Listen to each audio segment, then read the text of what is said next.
So, given that we have a few extra minutes here today, does anyone want to ask any questions about the prompts, which might be holding you up or something? Last class I ran through, asked people to raise a hand. So we found that everybody has settled on a prompt, which is great.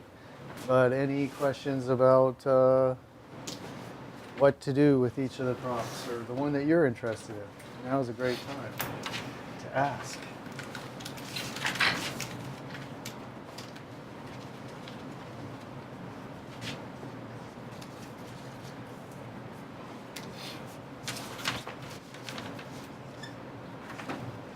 Questions?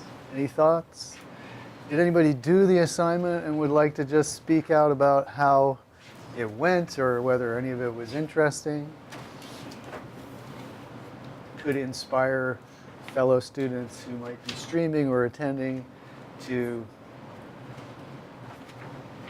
submit something? Inspire me. Y'all feel inspired? I hope it's coming.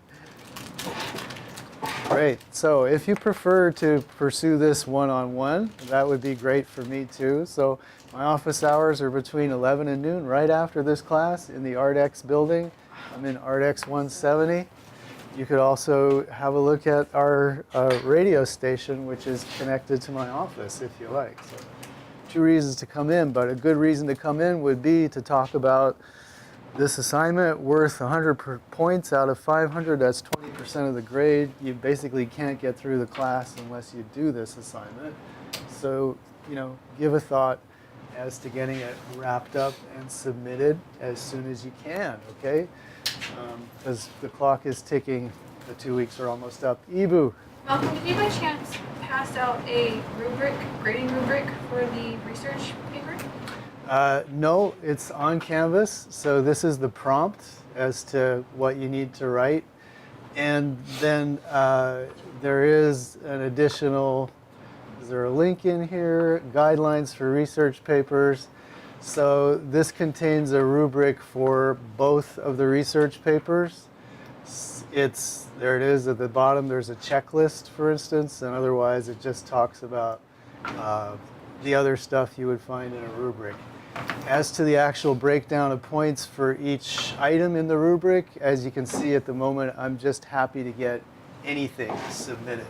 So please get it in, all right? That shouldn't be holding you up, just whether I take off 2 points or 4 points for spelling mistakes, right? We're talking more about let's get those ideas flowing onto the page. All right? Awesome. So, if no one has thought of any questions, let's jump into our chapter on the internet. We watched a video which wasn't yet too dated, but it was somewhat dated about where the internet has taken us. But certainly the early history hasn't changed, and they covered it pretty well. So, the early attempts to interlink networks of computers were driven by defense applications, and ARPA being a part of the military-industrial complex, funding different kinds of technical research for the armed forces. But of course, the people, the brains behind that research were, largely in academia at universities and stuff, at Stanford and MIT and those sorts of institutions. And so, their work wasn't just top secret and given to the Army, but just the idea that computers, especially in the early days with limited computing power, needed to be linked together, was the driving force behind what became the internet. Vinton Cerf, C-E-R-F, credited with being the father of the internet, largely because he helped to organize the TCP/IP protocol, the transmission control protocols, very nicely summed up in the video we saw as how computers kind of shake hands when they meet. to determine, how are they going to interconnect and actually transfer the data one to the other. So TCP/IP, I mean, you've probably seen those letters just in our day-to-day interactions with the internet, or trying to set up a router at your home or something like that. You'll see that type of terminology. And so even prior to the internet, just starting to connect computers together, the transmission control protocols were just basically, how do you get one computer able to exchange data with another one? So they're just working out those important kinds of technical issues. And then in the mid-90s, we've got the emergence of the World Wide Web, which is, call it an application that runs over the internet. And this was credited to Tim Berners-Lee, the father of the World Wide Web. And again, we saw some images of the single next computer, which was it's kind of like a spin-off of Apple. This is a box in Berners-Lee's office where, he set up the first type of web application which connected the computers of different researchers who were able to publish their latest work on this, web connection that he had going. And they were able to use, an important part of what was being, called web was HTML, the hypertext markup language, which let researchers embed within their papers. They could put a link to, some other place, another paper, which made for, interesting ways of navigating through a lot of data that was out there. So that was the start of the World Wide Web. But obviously, as we saw, it took off and became the most user-friendly application of the internet. But still, it isn't the sum total of the internet. The internet, as a network of computer networks, can carry data using different protocols, not just the internet protocol, but other protocols like FTP, file transfer protocol, which if any of you have taken classes in building websites and stuff, you typically use FTP to upload the pages that you've created on your local computer into a web server. So FTP is not a web application. It's a different app that still runs on the internet. And there are others carrying email,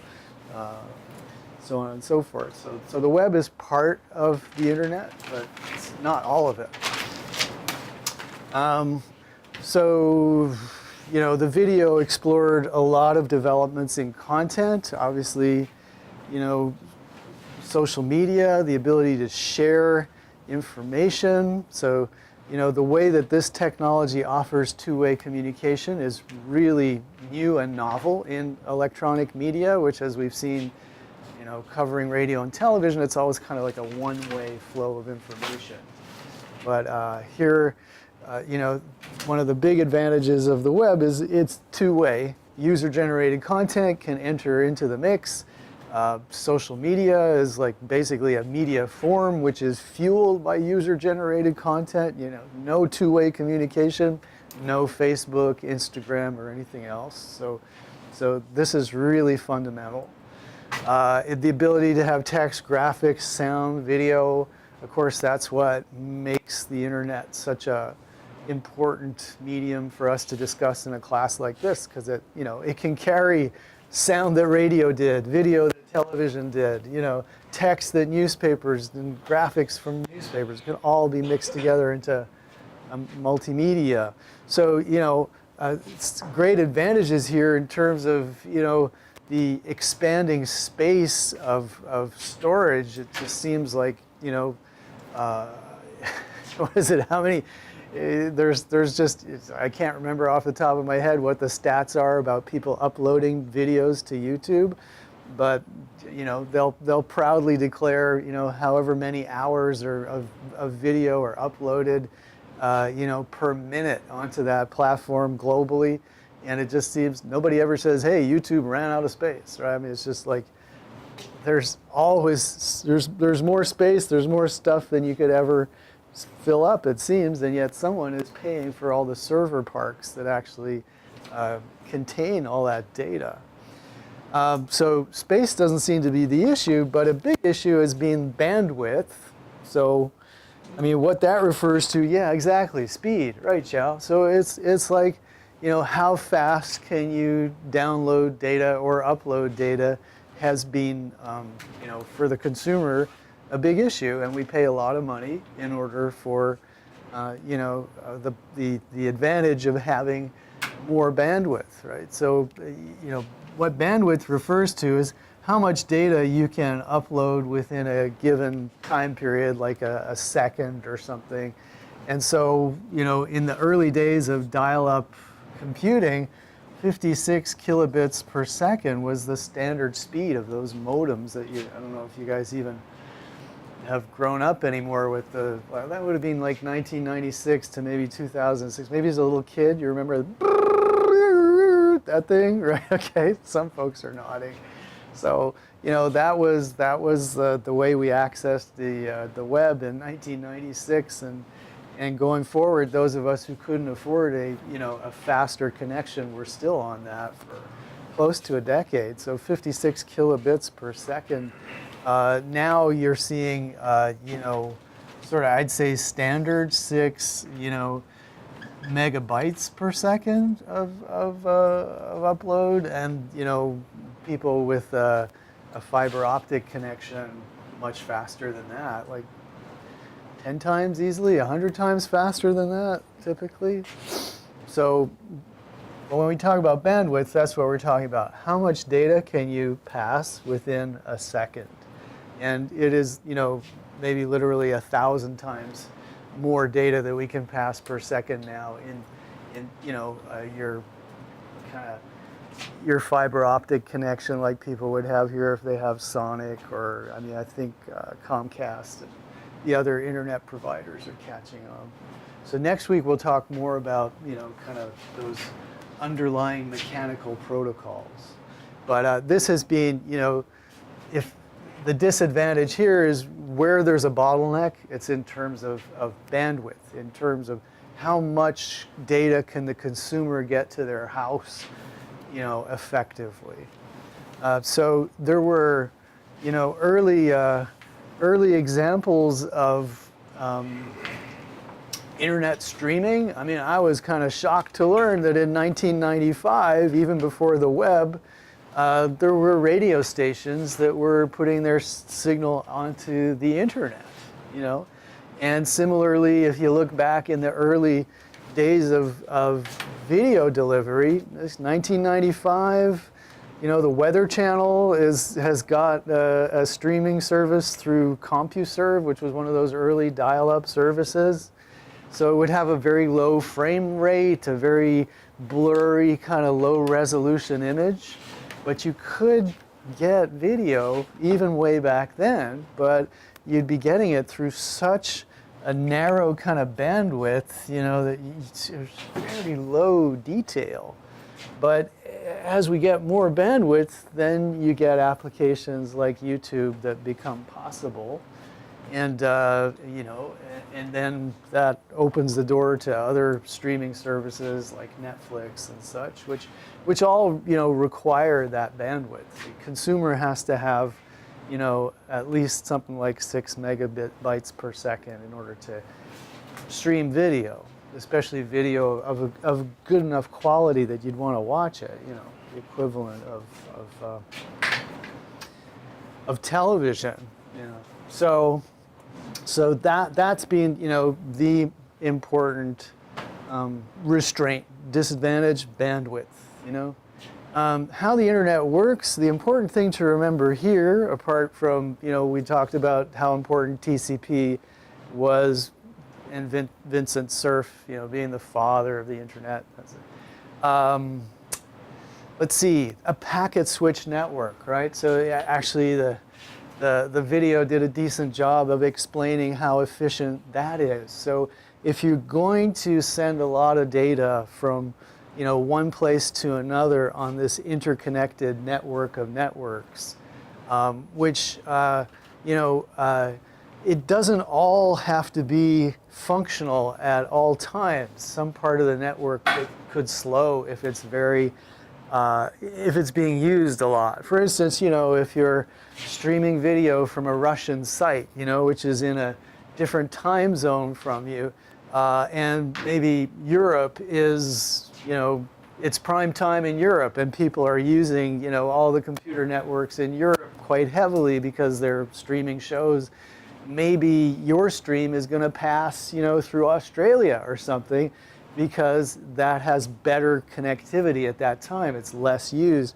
Well, you know, this kind of interconnected network of networks has been designed from the ground up to take advantage of that. And fundamentally, it's because data is chunked into packets, and then packets are addressed eventually to reach your server.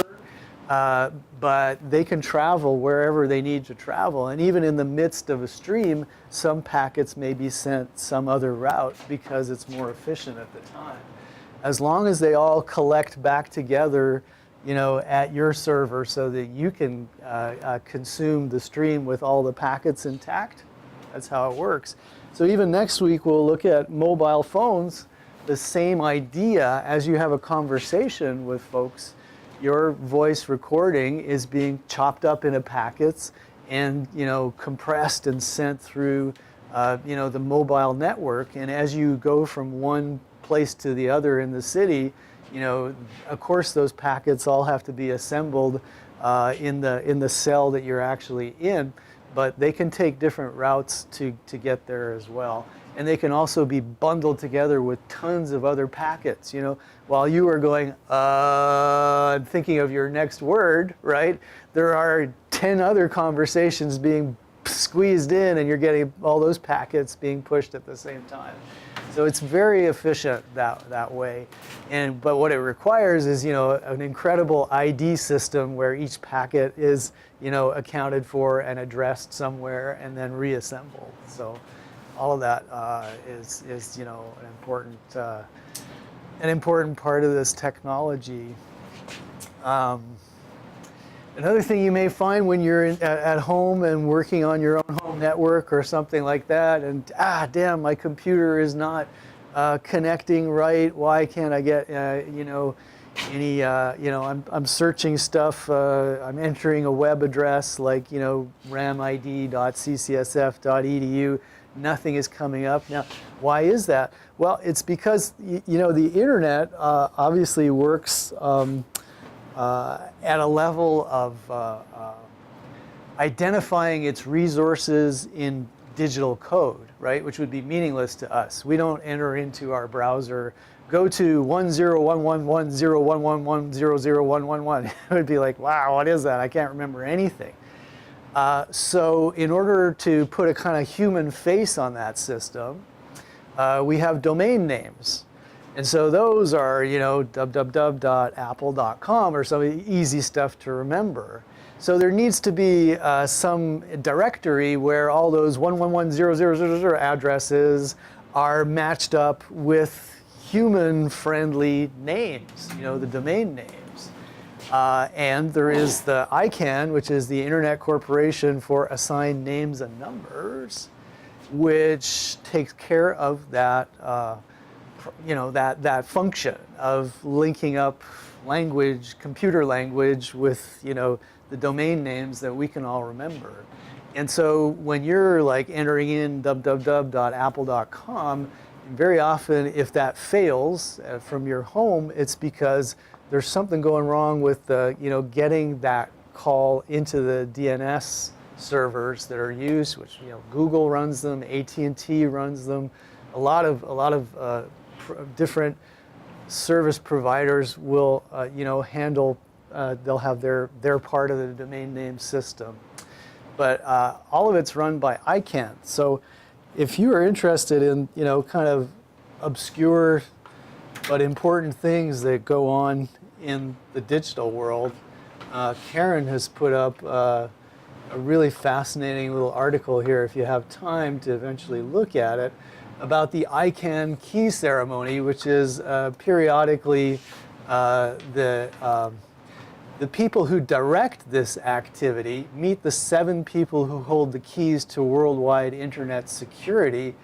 They basically get together, and here they meet 4 times a year, twice on the east coast of the US, twice here in the west, and they go through an essential function of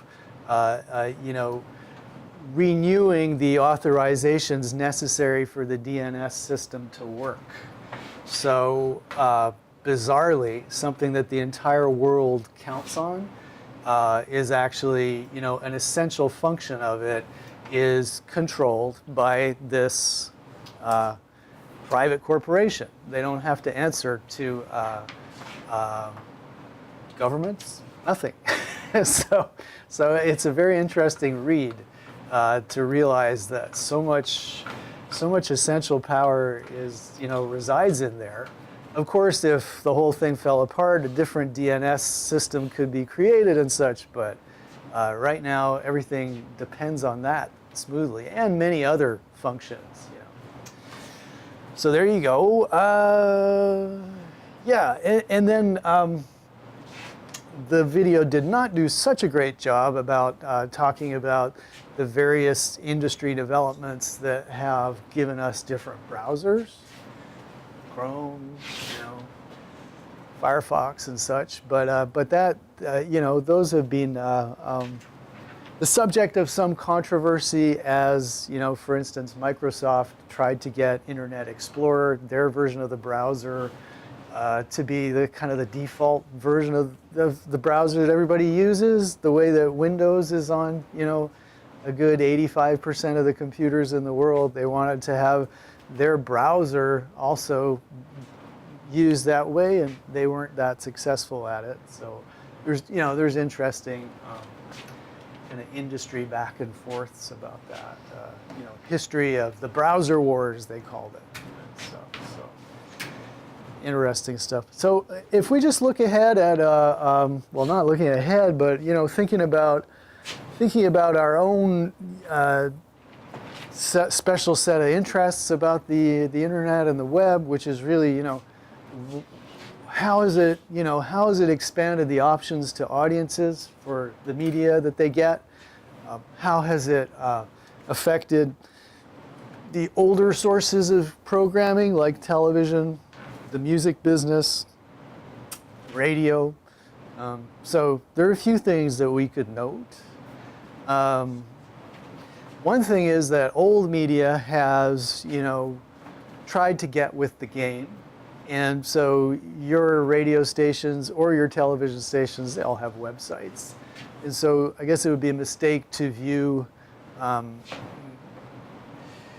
the internet or web apps, web audio apps as simply, destroying radio. In some ways, they offer certain things to radio that it didn't have before. And so people jump in there and try to take advantage of it, extending radio's audience by simultaneously broadcasting over the internet. So, radio, for instance, is local. It only goes to, within 50 miles of the transmitter. But if you stream at the same time, you can reach a worldwide global audience, So that's an advantage by mirroring over the air radio, So there again, bandwidth is the key bottleneck. Right now, I guess many people have a smartphone. Some people have an unlimited data plan. And so it becomes realistic to just stream, any data like a radio station signal through iHeartRadio or something like that. It's foreseeable. Now, as to, would you guys stream a radio station, or would you prefer to stream Spotify or Apple Music or something? What would you think? Pandora just got sold, by the way, too. Somebody bought Pandora. Who did? Can't remember who. We could look it up. Who bought Pandora? But would you guys be more likely to stream a radio station or a music streaming service? Music streaming service? Is that universal, probably? Yeah. I mean, and what's the advantage to streaming You get to choose the songs. Yeah. Yeah, there's customization that, radio can't really supply you with anymore, right? So that's important. Does anyone use Pandora anymore? Yeah, a few people do? Okay. And then also, I guess something like Apple Music can provide a Pandora type experience, right? I mean, you can set up a channel which is kind of selecting for you stuff. And of course, oh, here we go. Pandora. Sirius. So satellite radio bought Pandora. That is the very recent, I think. 3 days ago, it looks like it hit the news. So, yeah, Pandora, one of the original sort of customizable streaming apps, I guess, with a huge startup cost, because the way that they handled their recommendations, so this is something I'm sure you would have got to pretty soon, is, in terms of music discovery, if you listen to radio, you might hear a few new songs a week, because unfortunately radio puts things into heavy rotation and stuff like that, right? But if you're on a music streaming service, they're constantly making recommendations to you, right? And they're tailoring that to sort of what you would like to hear. Is that a valuable aspect of the service to you folks? Like the discovery part of it? Yes. Yes? You do enjoy that. Do you think that the algorithm does a decent job about suggesting stuff to you that you would like? So-so? Yeah? Yeah. Ibu? So-so. So-so. Sometimes it hits, sometimes it misses. Yeah. Interesting. So I mean, I got wonkishly fascinated by those kind of recommendation services. Pandora was interesting in the start because they hired a whole bunch of musicians to sit down and analyze all these songs with like literally dozens of criteria. So they would sit there, they had a huge group of people employed to listen to the songs and say, okay, this one has a heavy bass sound, this one is, like a Latin American beat, this one has, falsetto vocals and stuff like that. So every song would have like 20 or 30 tags based on it. And the recommendation would then happen, it's like, okay, you seem to like this song with a really heavy bass line and electronic instrumentation. We'll dig into our database and select another one of those for you. But that meant that they had to work for a few years, to build up a big enough database and then keep up with that as new songs came out, And it gave a certain type of recommendation service.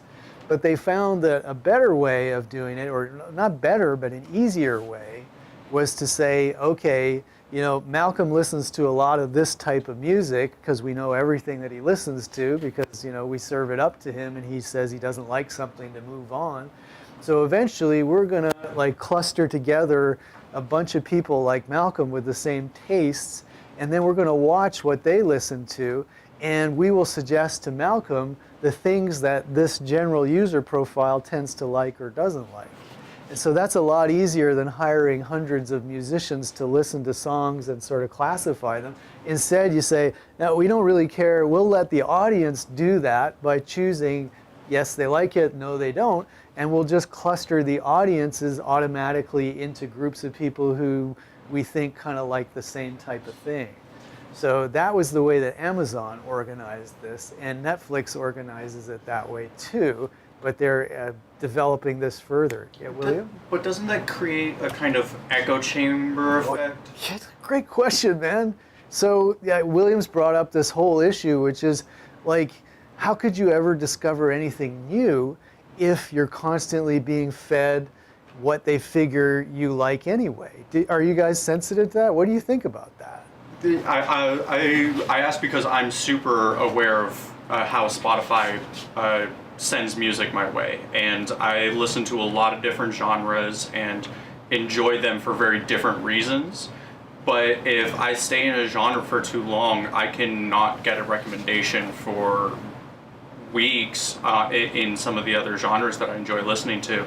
And so I asked because I've personally experienced times where I can't get out of a genre based off of just just off of pressing play on my phone. Interesting. Yeah, it kind of silos you too much. You're saying, oh, I want something else. And I guess to make it shift gears, you'd have to start listening to other stuff. And then you're kind of like or playing with the playlist that I'm listening to, which is understandable, but if I want to have all of my music being played at the same time, that's a much more difficult process. Yeah, yep. Okay, so that's an inconvenience, and larger than that, it speaks to the way that everything's getting filtered for us in advance. I mean, does anyone else have any feelings about that? Regarding music now, like, is that gonna, there's like a whole sea, anything that's published and licensed by Spotify, which is almost everything. There's all that potential, and yet it seems like it gets narrowed down a lot. Do you see that as a problem? Is that a wasted potential that you could discover all that music? But what do you think? There's a lot of music out there, and in my opinion, only a percentage of it is good. Right. Do you have the energy to go looking through all of that music? No.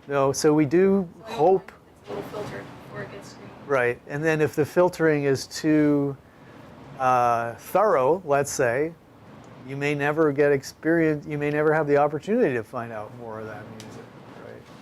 So, well, there's a drawback anyway. I mean, if you have endless time and energy, you can go exploring, but maybe you don't. I mean, none of us have that kind of energy and time, right?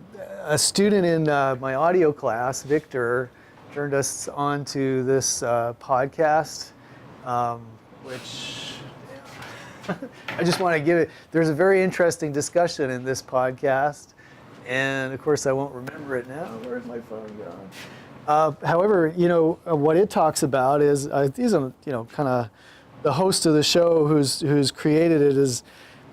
Was a musician at the time when music really circulated through record stores, and he was pointing out that that's a different type of experience. It's sort of more of a manageable library that you go in. When you go into a record store, there's not everything that was ever recorded. There's a kind of a subset, and there are people working there who probably are real tastemakers that know a lot, and it's a different type of search and recommendation and discovery. So just real interesting. So you guys might search out, I have to even look in the feed because I just finished listening to all of them. Hey, come on, where is it? Radiotopia? Yeah, it's Radiotopia, but they distribute a lot of stuff. So do you guys remember what it was called? Ibu, in other words, do you remember what the name of this thing was? I just finished it, and I can't believe it's... Ways of hearing. Ways of hearing. Thanks, Ibu. That's exactly. So search on your podcast app, Ways of Hearing. 6-part. It's pretty, you could get through it pretty fast if you wanted to, but I really enjoyed it. And there was one, it's all about the transition to consuming music through digital media.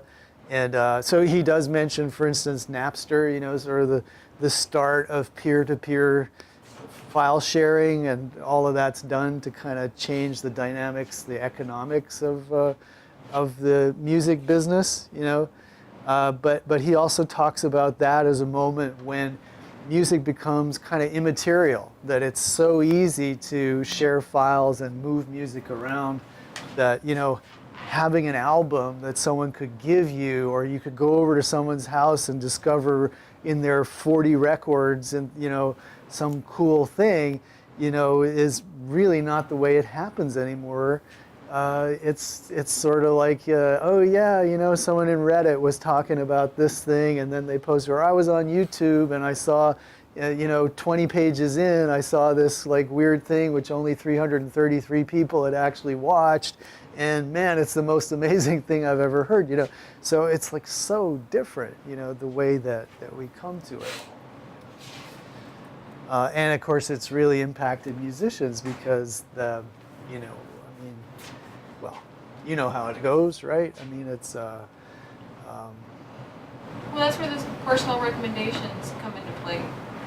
Yeah, right. And yet, Discovery.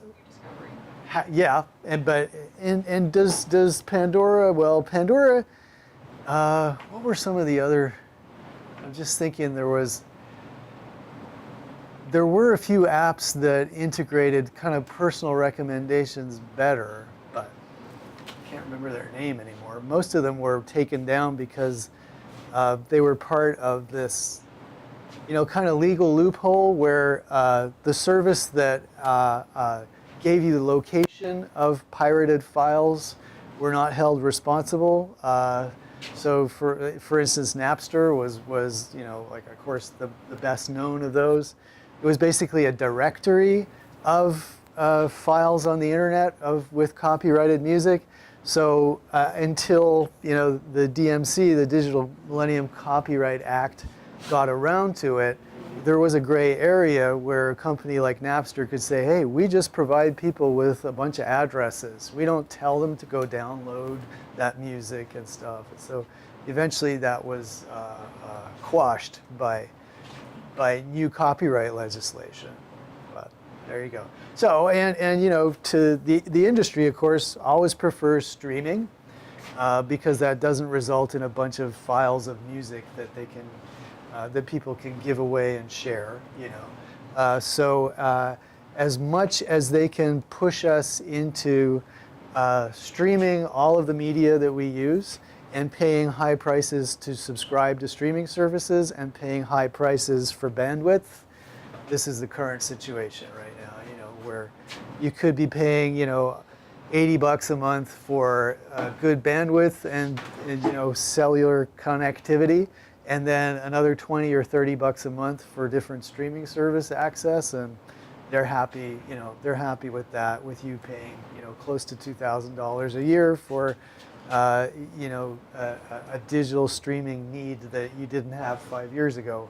It's looking pretty good to them. And if you're Comcast, you're, trying to make up for all the people who have migrated to the web, So you are now confronted as never before with the realization that your audience is gone. I mean, even a couple of years ago, things did not look as bleak for the cable TV networks, like all those little networks that are, a company like Viacom literally has dozens of, networks. They've got MTV, they've got, BETV, things that you would recognize, but then there are, a couple of dozen other little cable networks for which they make pennies per subscriber per month that are basically, no one's interested anymore, right? So as TV migrates to the web, things are really changing for those companies, which used to make, they were profitable based on having, some big cable networks and then a bunch of tiny little ones that they could force into a bundle and everyone would have to get them. But, things have changed a great deal to the point where, streaming video is, it's a very interesting new development. It says here, in the 2000s, internet not yet a substitute for television, but we really have to insist that now it is. And while we're on the topic of podcasts, I want to highly recommend to you, where's my phone again? There's a couple that focus in on the television industry. One is called The Business. And there's another one from Bloomberg Media, and I have to recommend an interview that I heard in the last couple of weeks So one is called, so these are TV industry, whoops, that's a bad thing, TV industry podcasts. There's one, okay, check out Strictly Business. And if I look in the feed, on September 11th, they interviewed John Landgraf, who is the CEO of FX Networks. And I really, this is a person who a couple of years ago had a lot of people talking about his declaration that we were in a moment, what he called peak TV. He was suggesting that there's no way that the industry can go on, producing 300 scripted shows per year. There's no way that the advertising model can support that, or the subscriptions. So, and he was wrong, and he now admits that he's wrong because it continues on. And his explanation for this, he says, what I failed to recognize at the time. Now remember, he's a CEO of a premium cable network. So his real job day to day is to make sure that everyone's watching FX shows, right? But he's a very bright analyst of what's going on in TV. So he gets interviewed and he comes up with what he thinks is happening in the TV industry. What he says is investors are pouring money into services like Netflix, or Disney is going to pour money into its streaming video services.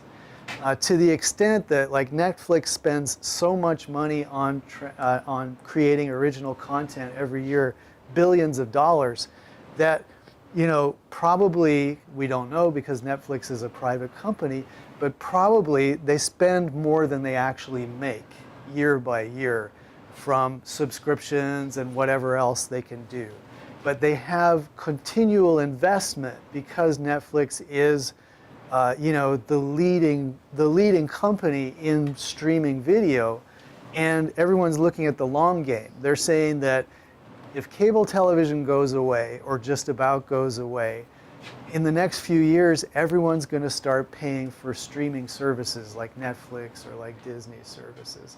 And so every large company like Disney is trying to position itself to do well in that new environment, where what they're doing is they're selling you a $12 subscription to Disney or to HBO, or to, they won't be selling you a $12 subscription to FX, but FX being one of the companies that is owned by Disney, they will be part of the Disney stream. And when you have the need to provide a huge catalog like Netflix does, Disney has to go and spend a fortune buying Fox so that they have all of the Fox catalog.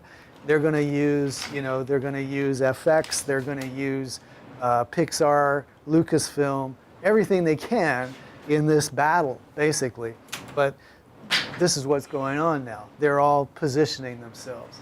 And so all the investment is pumped into these new streaming services that are coming up, competing with Netflix, basically. Amazon is doing it too. Apple is joined in and will continue to try to fight in there.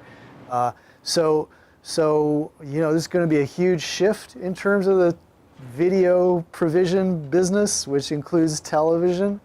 What it's right now, it's not even all that profitable. But investment is pouring in on the assumption that 5 years from now it will pay off, because you are going to be the Netflix or the Disney of the new, broadcasting business, and that's why they're doing all this. So it's check out that that interview might last 25-30 minutes, but it is very interesting as like what's going to happen in the future of TV now that it's on the web. So I mean, we jumped over a hell of a lot of historical development, and of course, YouTube and the user-generated revolution is super important, giving us all access to, video distribution that we never could have had before. But we know that YouTube is also playing this game with YouTube Red and so on and so forth. So they're all trying to become, cable competitors and stuff. Whoa, so, looking at the current state of things, internet users are spending more and more time on the web. I noticed a lot of you in your diaries is like the first activity of the day, woke up, checked my social media, or, something a little less social, a little more comforting, but people going to the phone. Daily routines revolving around the use of the internet. I don't know how it is in your house, but, I was recently told, I'm constantly telling my kids, like, get off the computers, get off of that, because we got to talk to each other, and so I was called out recently for listening to too many podcasts. So it's happening, right, to all of us, this transition, So we'll talk more about these technologies, 3G, 4G, 5G. What else do we got? I don't know. It all seems kind of like strangely structured in terms of what things that we're looking at today. Well, first of all, not first of all, but just before we go there, we may want to, we got a Kahoot just to get before you the kinds of questions that I would be asking based on this topic that we've had this week about the internet. So if you want to, that's what you could sign in for. And since that always takes a couple of minutes for people to sign in, I just, I wanted to get that out there while we wrap up on what I think is important on these slides. So if you can, those who want to join into the Kahoot, go for it. Otherwise, just looking at this, online radio. So, I think the biggest player in online radio is iHeartRadio, based on its, history as the Clear Channel, a huge sort of radio station owner group. But they rebranded themselves as iHeartRadio recently. Like this, basically, they wanted to have the digital side of the company, forward in the brand rather than Clear Channel, which kind of is like had a mixed reputation in terms of broadcasting. Call yourself iHeartRadio, same company but a different face forward, a very digital face. So again, a lot of potential and excitement for online radio, including for our own online radio station here at City College. But difficult situation because of the royalty fees charged for internet transmission. They're higher than what terrestrial broadcast used to pay. There are additional rights that an online radio station has to pay, and they pay per stream, which means that only the biggest organizations can make a profit out of it. So like our student radio station, for instance, has a deal or contracts or pays a service called Live 365, which handles the royalty fee payments for the music that we might stream over the radio. But and individuals can take advantage of that type of service as well. But were you to try and set up your own internet streaming business, it becomes pretty difficult to make a profit until you are a huge company like iHeartRadio that can make your own deals for the digital streaming rights. Like iHeartRadio is so huge, they don't have to pay what any small broadcaster would pay on the internet. They can cut a deal with like all of the big radio record companies to pay much less per stream than any individual would. So there's a huge imbalance, and I think the our government doesn't want to have a lot of small streaming services out there. That's hard to control, and that's hard. You got to prosecute. So I think they make it.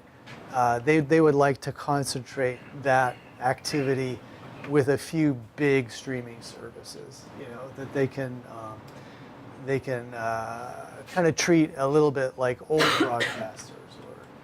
Podcasting, a really interesting new development.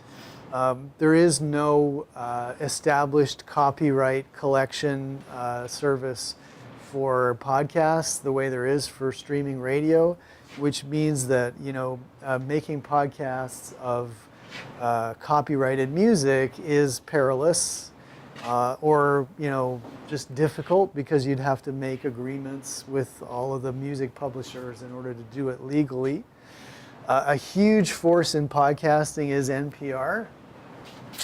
Most of the most popular podcasts on the Apple on the iTunes list are NPR shows. NPR has a problem with that because the radio and television stations are supported by subscriber donations. If you are getting your NPR shows through podcasts, you don't have a relationship with the local station anymore. It doesn't really matter whether it's KQED or WNBR, who you just get your podcast for free. So they are dealing with. They've got very popular podcasts, but that takes away from their regular audience, and that's trouble for them. Did anyone listen to Serial, the podcast Serial? Yeah, okay. A lot of people actually discovered podcasting with the popularity of Serial. It's the most streamed podcast ever. Did you hear about it, or were you like a fan of the podcasting before? Like, did? That's how I got into listening to podcasts, was through Serial. Interesting. And what was it that hooked you about Serial? True crime. After Serial, it was like so many true crime podcasts started coming out. That's true, and also Netflix shows too. I mean, yeah. True crime really seems to have come back as a genre based on Serial And so if you haven't heard about it or listened to it, obviously you can still stream it. It started as like a story on This American Life, which is an NPR show. And then some of the staff from This American Life kind of focused full time on this story, which is as you said, true crime story, really kind of sad thing where a young woman, high school senior, was killed. Everyone suspected her boyfriend, and so Serial, part of it's a reinvestigation of the case with the participation of the boyfriend who was convicted of the murder but still claims to be innocent. So there's phone calls with him. His name is Adnan in prison, and then there's a very meticulous 10-part, I think, reconstruction of what happened, and they do all their best work, and ultimately, well, no spoilers. It's really interesting and it's also a lesson in kind of investigative reporting about all that can be done to follow up on a case. So, very highly recommended Serial, along with you folks as media interested people. I do suggest Strictly Business. There's another one called The Business, which deals as much with the film industry as with the television industry. But both of these are business-oriented podcasts, and you hear from the biggest creators and producers in the business. There's another one called On the Media, which is a radio show produced by WNYC. It's an NPR show, but they podcast all their episodes, and so this is like kind of media criticism, basically. For instance, in the last week, they usually issue a podcast a couple of times a week.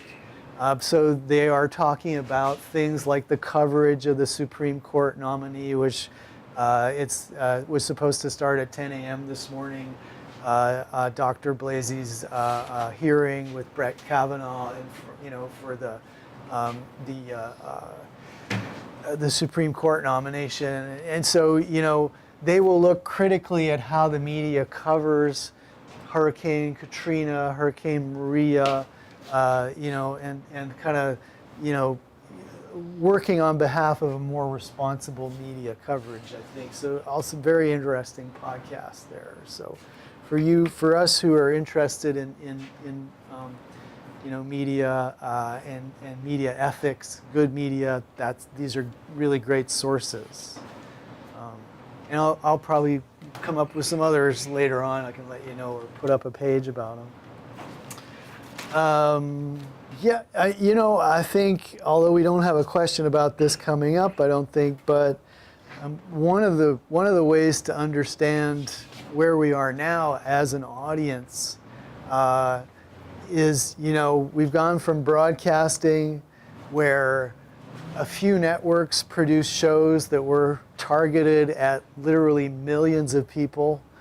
And then with cable, we got more networks which targeted narrower interest groups, people interested in renovating their home, or people interested in learning new recipes, or people interested in edgier content with more, expletives or more, and so we got that narrow casting, and that has become even more narrowly targeted as now we've got, Netflix with maybe, a conception of their audience as maybe 50,000 small fragments, people who are interested in true crime, who would also, stream a crime show drama, people who are fans of, William Costner or other, Kevin Costner, wasn't it? Sort of old movie stars and so on, who might be interested in seeing them come back in a TV show or a documentary. They have literally tens of thousands of narrow audience fragments, or on YouTube, where it's, depending on the last video you watched and your history of selections, recommendations will pop up that hopefully are somehow targeted to you. So that's an even narrower niche. So as things get nichier and nichier, we're talking about a personal broadcast system. And of course, the other thing is, time shifting, your ability to watch this whenever you want. So you're no longer tied to a broadcast schedule at all. So you can get to see what you want, when you want it, hopefully.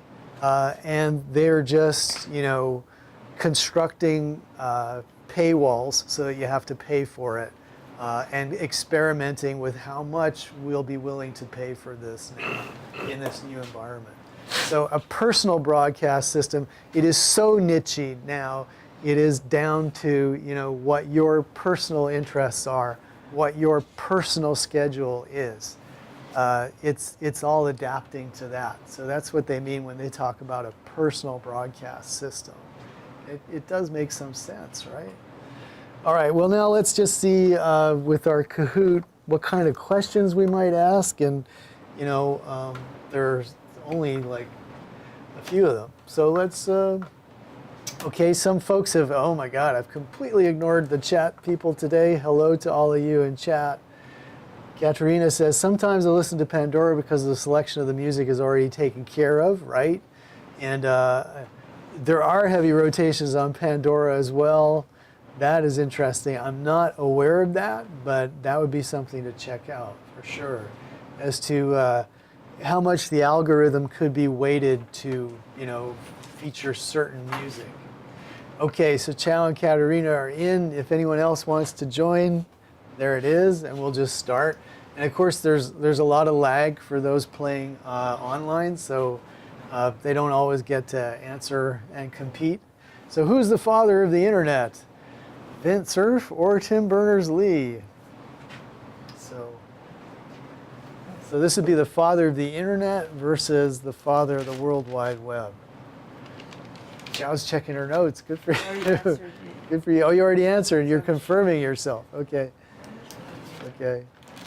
So I guess, I think depending on how many people are logged in, it waits until everyone answers. And with the delay in streaming, sometimes. Okay, well, it's a 1-to-1. The answer was Vint Cerf. Okay. So Tim Berners-Lee was the father of the World Wide Web, I guess. So there you go. True or false? The internet is a packet-switched network. Okay, well, it's true. It is a packet switch network, as are our current digital mobile phone networks are packet switch too. We'll talk more about that. So as soon as I see two people post, I'm going to advance, because viewing is when we, some kind of viewing is when we use the net out of habit without a clear goal. Okay, didn't get to this. I missed that slide. So give it a guess. Would that be ritualistic or instrumental behavior? And I'll explain as soon as you guys have voted. Basically. Okay, well, we got two answers in there. I bet it's split 50-50. No, two people got it right. Well, good for you. I'll explain nonetheless, just because we didn't get to this in lecture. But, media theorists think of media use in two big ways. Instrumental is when you set out with some goal in mind. You're doing a research paper and you search, media ownership or something like that. So you have some good reason to be on the internet. Ritualistic is when you just sit down and surf because you got 15 minutes after dinner before you want to do something else. And you always spend that time relaxing and just going to a few of your favorite sites. So that's ritualistic in the sense that it's a ritual. You do it every day based on that, versus instrumental, where you set out with a clear goal and you never go down any rabbit holes, hopefully, And of course, old school broadcasting tied you to a broadcast schedule. So when you sat down at 7 o'clock, it was to watch a show based on your, that was when the show was on. Versus now, it can be whenever, wherever you want. And so we count more on those rituals. And again, they are studying this as they, know when you click on stuff. I mean, they can anticipate. And for instance, web publishers know that, after a certain sporting event, everyone will search for this information. They'll be sure they supply it. All right, online data is limitless, but speed is controlled by what? So what is the bottleneck that we were talking about? Okay, we got two answers up already. How are we doing in chat? Is anyone okay? No one's complaining about us cutting ahead, so let's cut ahead. Yes, everybody got that. So bandwidth is the bottleneck that controls speed, and that's what we pay a lot of money to have, the data speed that can get us video. What type of app helps you surf the web? What do we call that type of app? Chrome or Firefox or whatever. Oh, we got three answers on this one. Cool. Yes, everybody got that right. It's a browser. So, back in the day, there were browser wars when the different browser creators thought that was going to give them an edge. How much do webcasters pay in royalty fees? Wow. Okay, I didn't tell you that. So let's see. We did talk about how difficult it is to enter into internet radio because of the royalty fees. So you have two options, either 10% of overall annual revenue or 0.07 cents per listener per song. How do you think they calculate that out? Oh, we got four answers this time. Three people went for the correct one. So let me explain again, and I didn't explain it in lecture. Radio stations that broadcast over the air, their deal is that they pay 10% of their overall annual revenue. But online stations, digital streaming radio stations, pay 0.07 cents per listener per song. Which the difference is basically, if you're a radio station, this is a significant chunk of your profit that goes to pay for royalty fees. But if if you suddenly get very popular, this kind of balances out your responsibility over the year. Versus, let's say you're an internet radio station provider and somebody writes about you, I don't know, in the San Francisco Chronicle, he's a little, and all of a sudden everyone hears about you and you get 10 times more listeners. Your bill at the end of the month is going to be 10 times higher, And so per listener basically cuts into your success and profit in a very considerable way. So anyway, Streaming technology does what? Pushes a continuous flow of data through the net or leaves users with a file they can share on their computer. Which one sounds more like streaming? You subscribe to a service and they push a file to you that you get on your computer or your device to listen to anytime you want? Or is it streaming more like a continuous flow of data through the net? Okay, 3 people got that right. So this is the difference between streaming and podcasting, which of course I should have told you about too. So these Kahoots keep me honest. When you want to stream a YouTube video, you've got to have an internet connection, right? And at the end of streaming that video, you don't have a file that you could, send to your aunt or uncle. You'll send them a link or something like that. But the file remains on YouTube servers, and you've got to be a part of their whole network in order to get it. They'll advertise to you, etc. But when you're consuming podcasts, the file actually goes onto your device, and you've got a file. So the industry, of course, prefers streaming because it's more profitable to them. Short episodes on YouTube shows are called webisodes. Short episodes are called webisodes. Is that true? I think it is. So we could have talked more. Thank you for answers. Yes, everybody got it right. That's true. What we're seeing is the development of programming which is unique to the web. So the idea of webisodes, where you could have, little episodes that get really popular. The web is great for news because, okay, what seems to you to be true here? There's limitless space on news websites. Is that true? There's multimedia presentation of stories. So on, the New York Times could have audio and video as well as text. Instant update of breaking news on a website. So, they can update at any time. And finally, totally reliable information. All right, so I don't know how it calculates all that, but all of these are true except for totally reliable information, which unfortunately is the side product of the interactivity of the web, is that anybody can post, and they're not always well-intentioned people who want to post the truth, right? As we well know. And the video we watched last time gave us some ideas about the kind of bad things that go on, along with all the good that the internet has brought us. So cool. Next week we're on to mobile devices and how that's changing the way that we consume media, and we'll start also in on reviewing. So please put your energy towards writing that paper and getting it in. As I say, you have a few more classes only before I'm going to, close up shop and say too late for you to get that in. So if you have any questions about the assignment, you can ask me in person in my office hours. I'm real happy to work with you on it one-on-one. Okay? Otherwise, have a great weekend.